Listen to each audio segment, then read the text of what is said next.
할렐루야. 우리 살아계신 하나님께 영광의 박수 올려드리겠습니다. 아멘.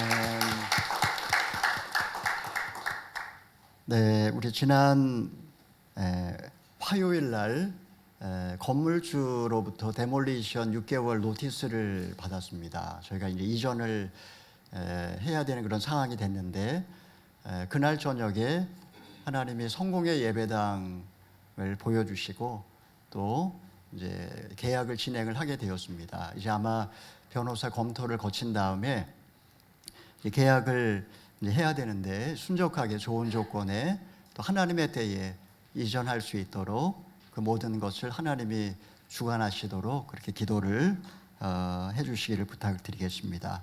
잠깐 기도하고 말씀 나누겠습니다.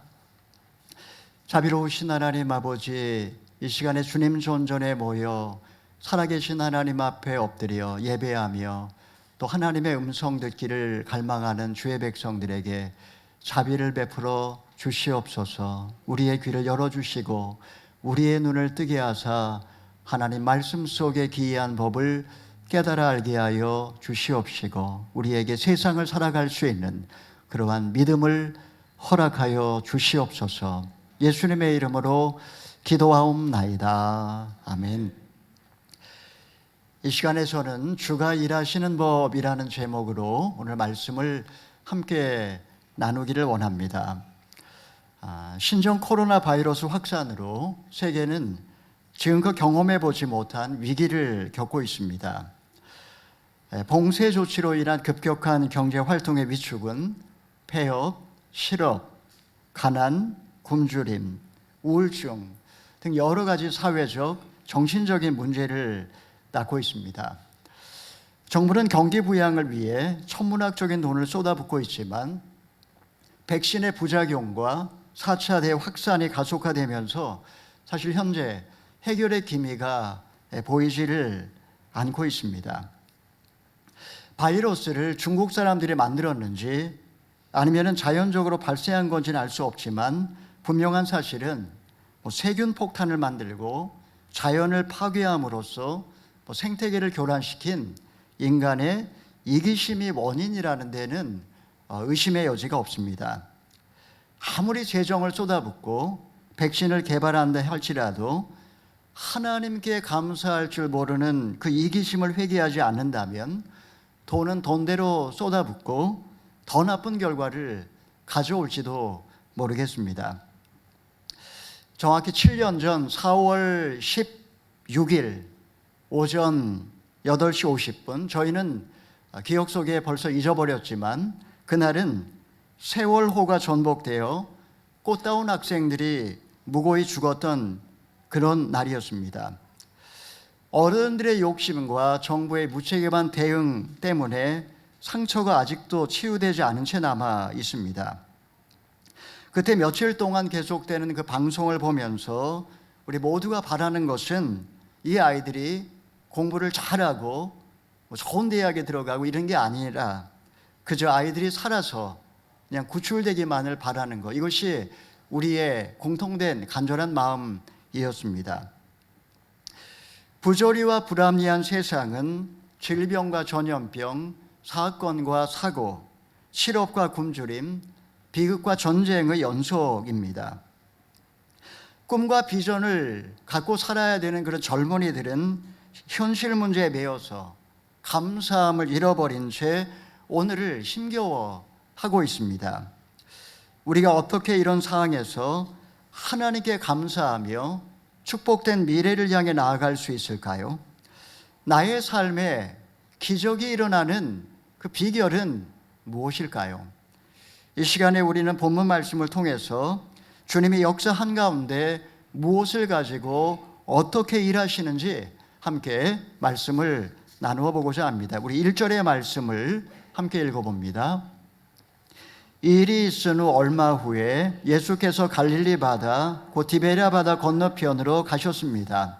그러자 환자들에게 표적을 베푸시는 것을 본 많은 무리가 예수를 따랐습니다. 마침 6월절이 다가오고 있었습니다. 무리들은 당연히 예루살렘에 올라가서 예배를 드려야 마땅했지만 반대 지경인 갈릴리로 꾸역꾸역 사람들이 모여들기 시작했습니다. 그들은 예루살렘에서 벌어지는 그 형식적인 종교 행사에 별로 관심이 없었습니다. 그들은 지금 예수님에게 관심을 갖고 지금 예수님에게 나오고 있는 것입니다. 그 주님의 주옥 같은 그 메시지의 은혜를 받았을 뿐만 아니라 환자들에게 일어나는 그 놀라운 그 표적을 그들은 보았기 때문입니다. 여러분, 부흥이 일어날 때 나타나는 현상 중에 하나가 사람들이 하나님에 대하여 관심이 생기고 하나님에 관한 이야기를 한다라는 것이 바로 부흥의 어떤 특징 중에 하나입니다.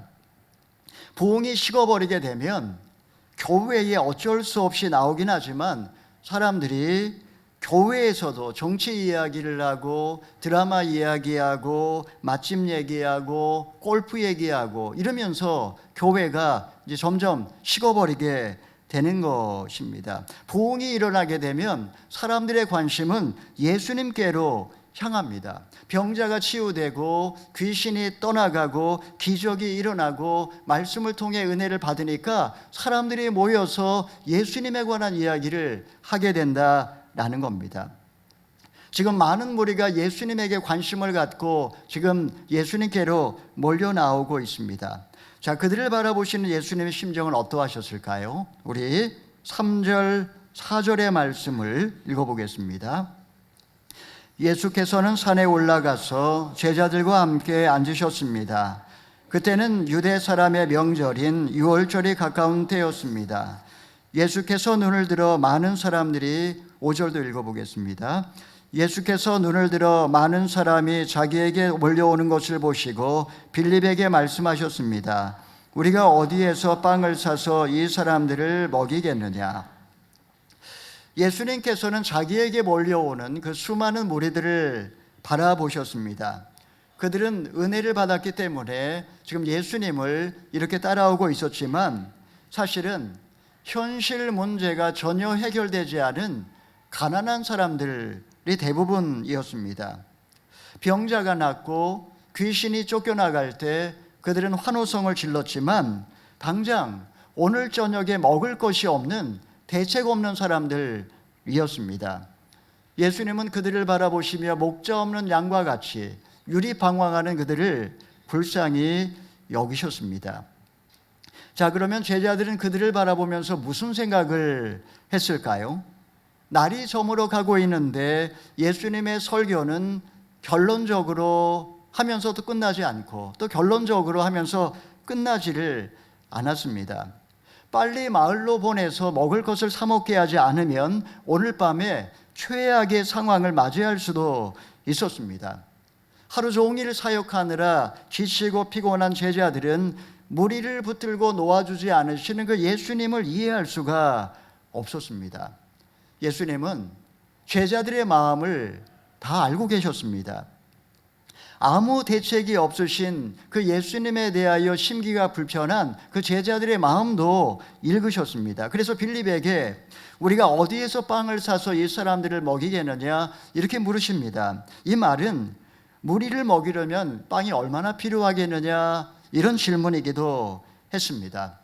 이곳은 빈들이요 이미 날도 저물어 가는데 이는 인내의 한계를 느끼고 있던 제자들의 염장에 불을 지르는 그런 말씀이었던 것입니다.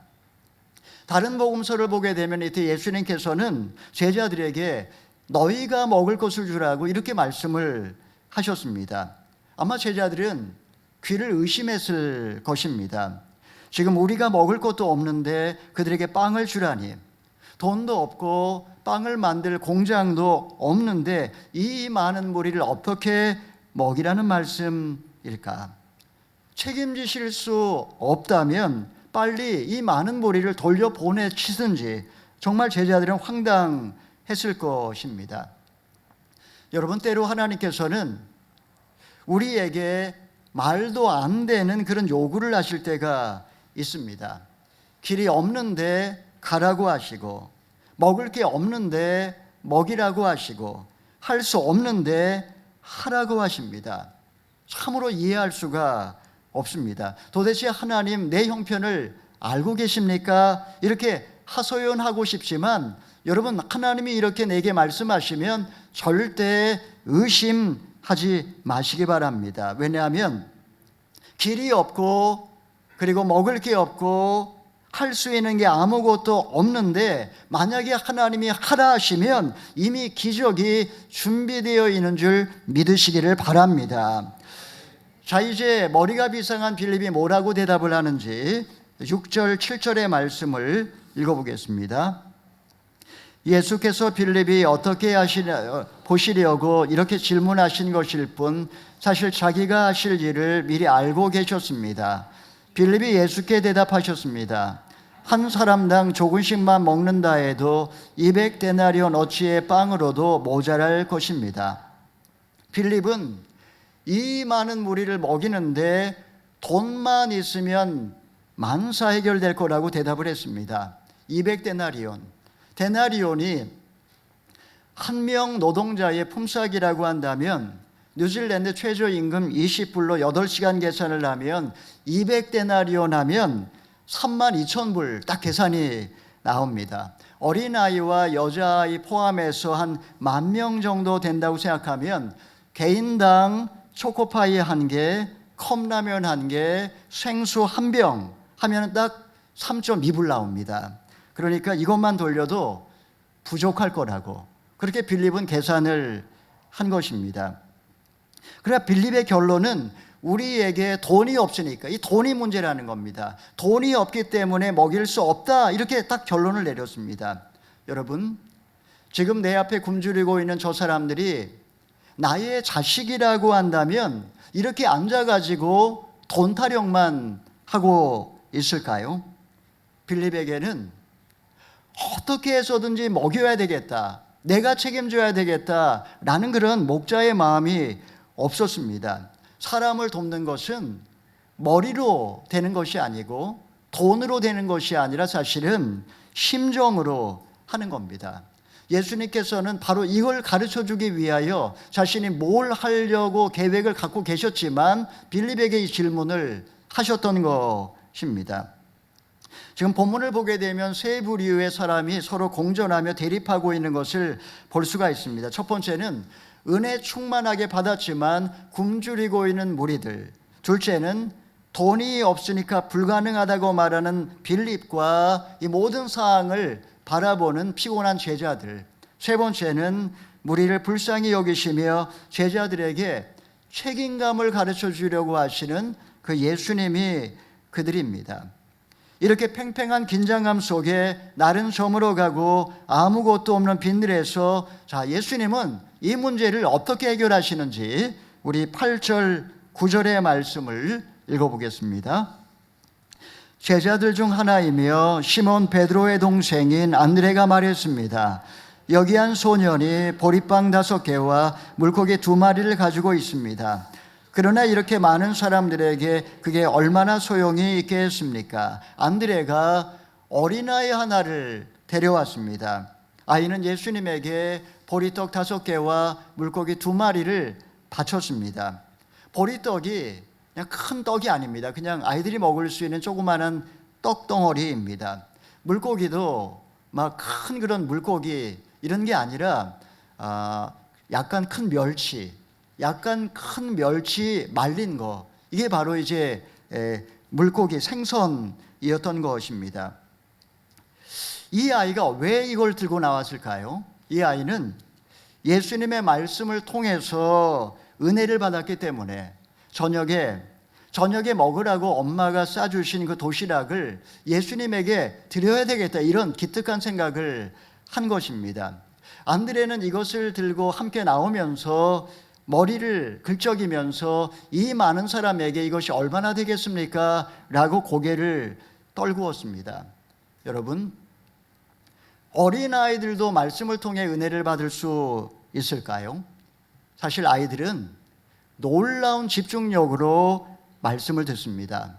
우리 어른들은 말씀을 듣는 척하지만 안 듣고, 아이들은 장난치고 딴짓하는 것 같지만 다 듣습니다. 그래서 집에 가서 목사님이 무슨 말씀을 하셨느냐 이렇게 물어보게 되면 아이들이 다 이야기합니다. 다 들었다라는 거죠.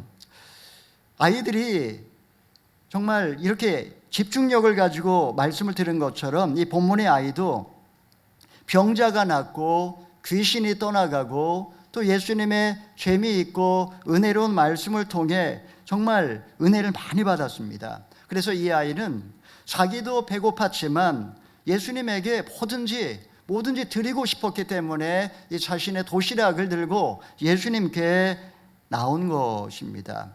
여러분, 아이들은 나도 배고프지만 또 나도 먹고 싶지만 아이들은 누가 정말 좋으면 그냥 주고 싶어 하는 게 아이들입니다.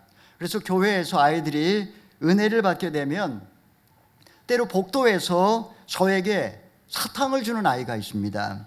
그래서 너 먹어 그러면 그냥 딱 집어넣습니다. 왜냐하면 그 사탕이 자기 전 재산이기 때문에 그렇습니다.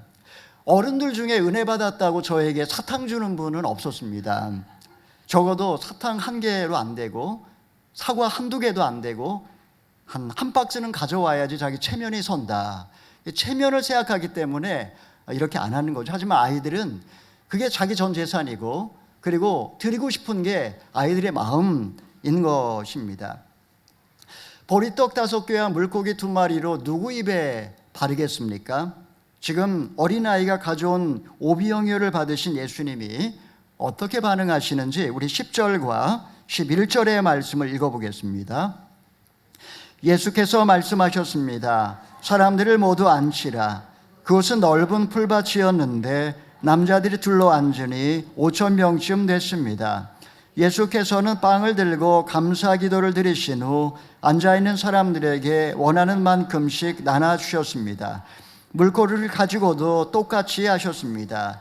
이 어린아이의 작은 감사가 예수님의 마음을 감동시켰습니다. 빌립은 없는 200데나리온 타령만 하고 있었고 안드레는 이 많은 사람에게 무슨 소용이 있겠습니까? 그렇게 머리를 긁혀져 있을 때 예수님은 어린아이의 오비영유를 받으시고 크게 기뻐하셨습니다. 예수님은 제자들에게 축복의 비밀을 가르쳐 주고 싶으셨습니다. 바로 감사의 오병이어입니다. 우리는 하나님의 능력이 지금 온 우주에 가득 차 있는 하나님의 능력이 보이지 않는 관을 통해 흘러 들어온다. 이거를 믿지 못할 때가 많습니다. 빌립처럼 계산기를 두드리며 돈도 없고 사람도 없고 능력도 없다라고 그렇게 불평을 합니다. 안드레처럼 이게 무슨 소용이 있겠느냐 한숨을 짓습니다. 예수님께서 우리에게 원하시는 것은 200데나리온이 아니라 감사함으로 드리는 오병이요, 즉 작은 믿음의 행동을 주님은 기다리시고 기대하시고 그걸 통해 기적을 베풀기를 주님은 원하신다라는 것입니다.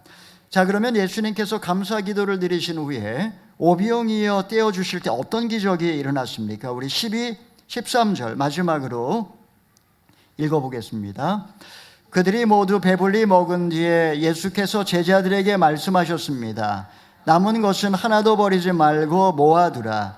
그리하여 그들이 남은 것을 모아보니 보리떡 5개와 남은 것이 12바구니에 가득 찼습니다. 예수님께서 오비용이어를 떼어주시지만 떼어줄수록 점점 더 커졌습니다.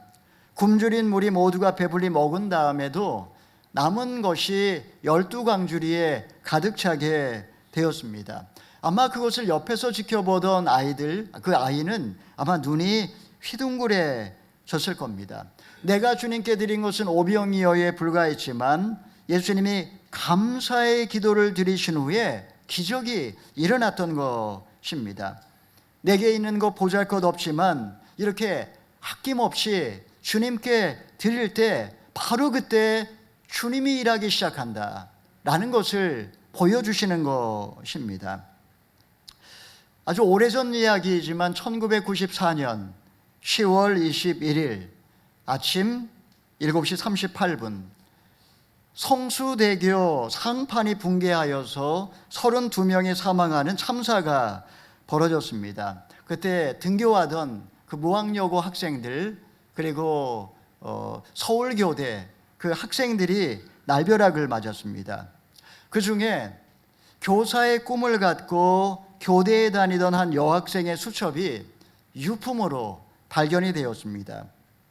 거기에는 장차 선생님이 되면 자신이 하고 싶은 버킷리스트가 14가지가 기록이 되어져 있었습니다. 근데 그 중에 하나가 나중에 교사가 되면 어려운 학생들에게 장학금을 주겠다, 이런 게 써 있었습니다.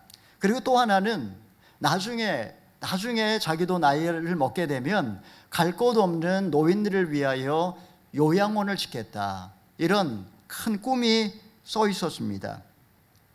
당시 사망자 유족에게 국가보상금으로 2억 원 정도 나왔습니다. 서울시에서 한 5천 되고, 그다음에 정부에서 1억 5천에서 한 2억 5천 정도가 나왔는데, 부모는 그 돈을 아이의 소원대로 장학금으로, 이 돈을 장학금으로 드렸습니다.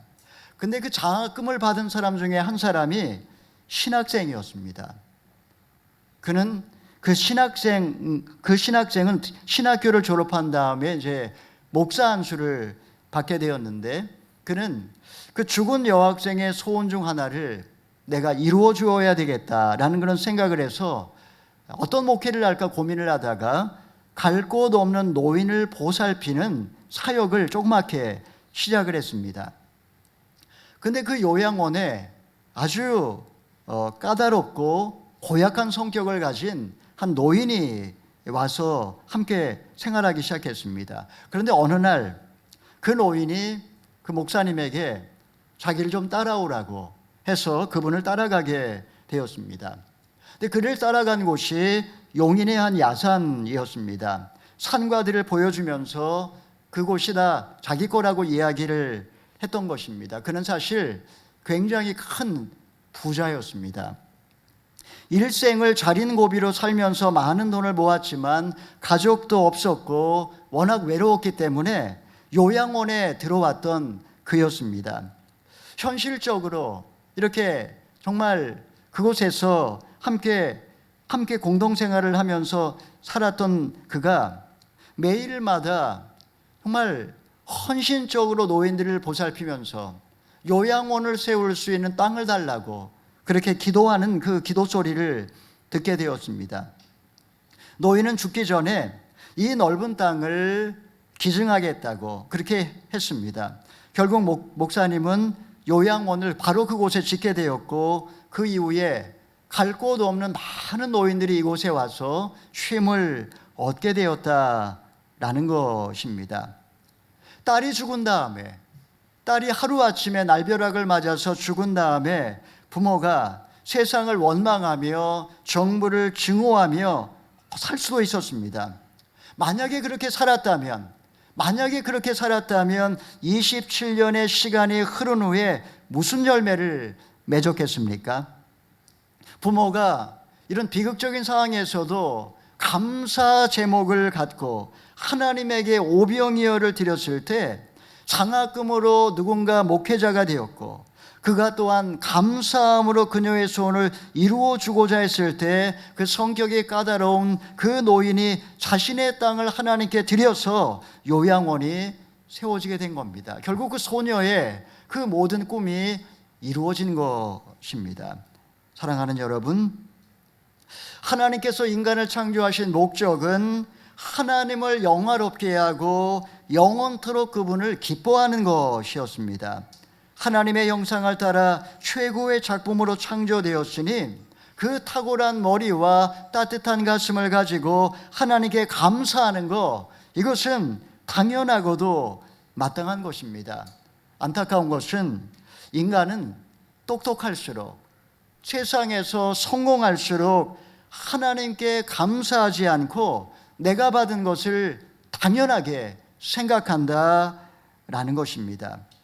우리는 나에게 없는 한두 가지를 가지고 원망하고 불평하며 내 인생은 불행하다고 그렇게 말을 하거나, 아니면은 때로 하나님께 실망했다고 그렇게 하나님께 하소연을 합니다.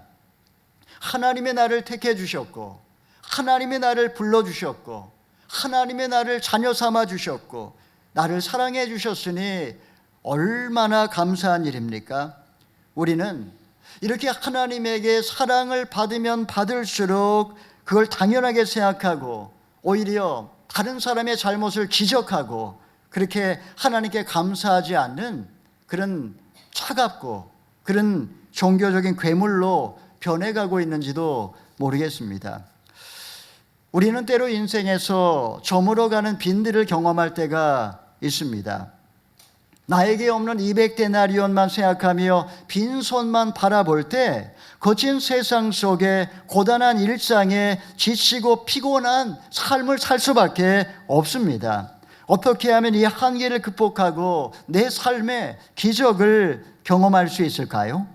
내게 있는 것을 주님께 감사함으로 드릴 때 비로소 주님께서 일하기 시작합니다. 오래전에 제 처남이 사업을 하다가 큰 손해를 본 적이 있었습니다. 믿었던 친구로부터 배신을 당하고 정신적으로 큰 충격을 받았습니다. 이때 장모님께서 처남에게 그 한 당부의 말이 있었습니다. 그것은 아주 짧은 한 구절이었습니다. 죽지 말고 살아만 있어라. 이게 엄마가 아들에게 당부하는 그 부탁이었습니다. 욥기에 보게 되면 피투성이가 되어도 살아있으라 라는 말이 있습니다. 이 부모의 마음이 곧 하나님의 마음이라고 할 수 있습니다. 여러분, 우리가 이러한 마음으로 자녀를 바라본다면 살아있는 것 자체가, 내 자녀가 내 옆에 있는 것 자체가 감사의 제목입니다. 기억하십시오.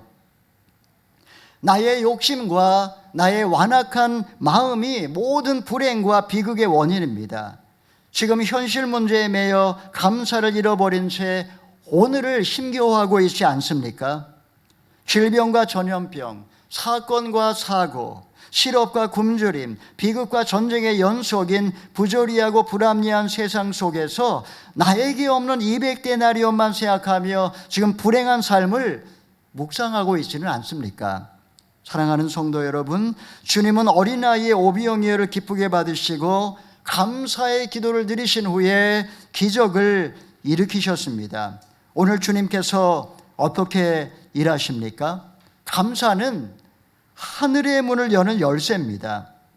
울고 짜증을 내고 불평을 하면 하나님이 들어주실 것 같은데 사실 하나님은 감사하는 마음으로 자기를 드리는 자를 기뻐하시고 더 큰 복을 주십니다.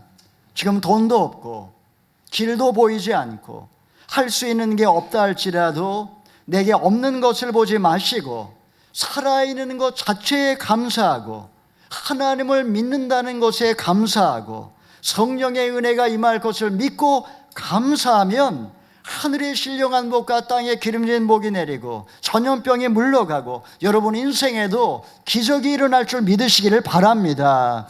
오늘 주님은 여전히 우리가 감사함으로 드린 오병이어를 기뻐하시고 그걸 통해 일하십니다. 잊지 마십시오. 감사는 주님이 일하시는 통로입니다. 이번 한 주간도 주님이 앞장서서 일하심을 믿고 나에게는 오병이어를 감사함으로 드림으로 여러분 인생에도 기적을 체험하고 축복된 미래로 나아가시기를 주님의 이름으로 축원합니다. 아멘.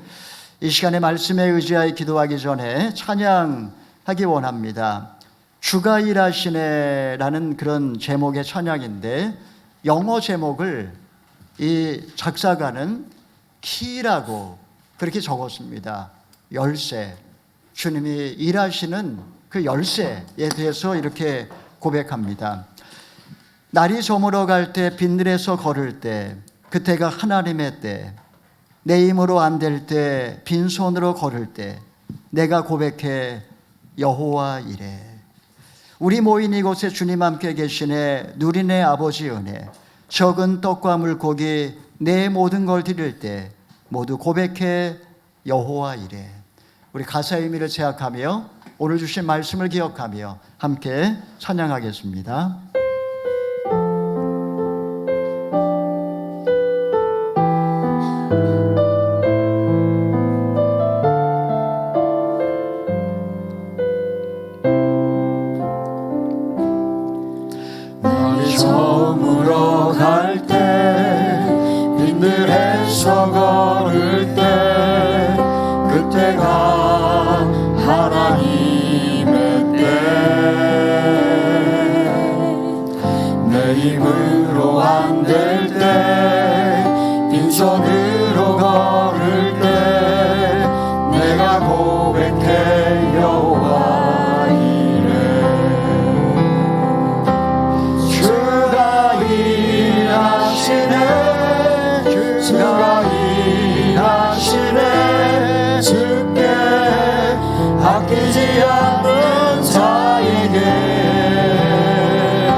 우리 모인 이곳에 주님 함께 계시네.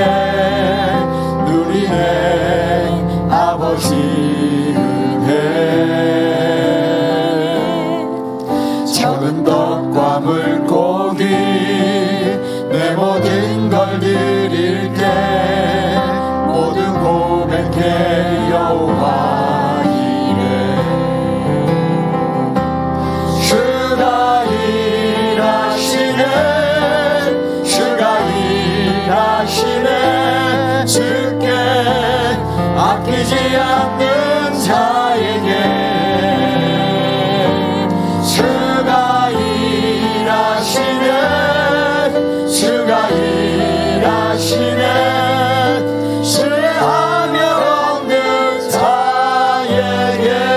날이 저물어 갈 때 날이 저물어 갈 때 빈들에서 걸을 때 그때가 하나님의 때. 내 힘으로 안 될 때 빈손으로 걸을 때 내가 고백해 여호와 이래. 주가 일하시네. 주가 일하시네. 주께 아끼지 않는 자에게. 주가 일하시네. 주가 일하시네. 신뢰하며 얻는 자에게. 우리 모인 이곳에 주님 함께 계시네. 누리네 아버지 은혜. 적은 떡과 물고기 내 모든 걸 드릴 때 모든 고백해 여호와 이래. 주가 일하시네. 주가 일하시네. 주가 일하시네. 주께 아끼지 않는 자에게. 주가 일하시네. 주가 일하시네. 신뢰하며 얻는 자에게.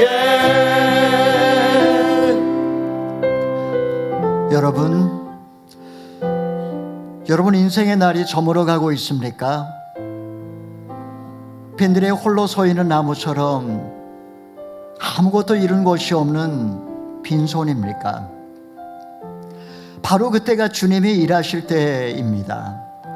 주님은 내게 없는 것을 요구하지 않으시고 다만 감사함으로 드린 오병이어를 기쁘게 받으십니다. 바로 그것이 주님이 일하시는 방법입니다. 지금 여러분에게 있는 오병이어는 무엇입니까? 지금 빈손이지만 내 삶이 저물어가고 있지만 내가 주님께 믿음으로 드릴 수 있는, 주님을 신뢰하고 아낌없이 드릴 수 있는 바로 그 믿음의 증거가 무엇입니까?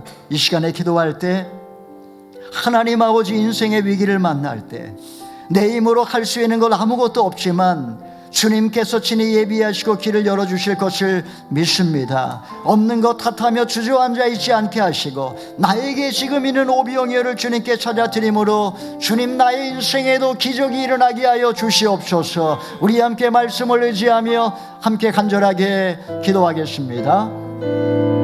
자비로우신 하나님 아버지, 인생의 위기를 만날 때에 하나님 내가 아무것도 할 수 있는 것이 없으니 하나님께서 친히 예비하시고 나의 길을 열어주시는 주님이십니다. 살아계신 하나님 아버지, 지금 나의 모든 것을 탓하며 주저앉아 있지 아니하게 하여 주시고 하나님 나에게 주시는 모든 은혜를 기하되 하나님 나에게 있는 오병이어를 찾아주시는 하나님 아버지 내 인생에도 기적이 나타나게 하여 자비로우신 하나님 아버지, 나의 인생이 저물어가고, 그리고 빈들에 아무것도 가진 것 없는 빈손이라 할지라도 하나님께서 내 인생에 친히 예비하셔서 친히 길을 열어주시고 기적을 보여주실 줄 믿습니다. 없는 것을 탓하며 돈이 없다고, 능력이 없다고, 사람이 없다고, 내가 할 수 있는 것 지금 상황에서 아무것도 없다며 그렇게 탓하며 주저앉아 있지 않게 하여 주시고, 지금 나에게 있는 오병이어를 찾아 주님께 드림으로 하나님 아버지 내 인생의 한계를 극복하고 기적을 경험하게 하여 주시옵소서. 주님을 신뢰하고 나오는 저희에게 하늘의 문을 열어주시고 복을 내려 주시옵소서. 예수님의 이름으로 기도하옵나이다. 아멘.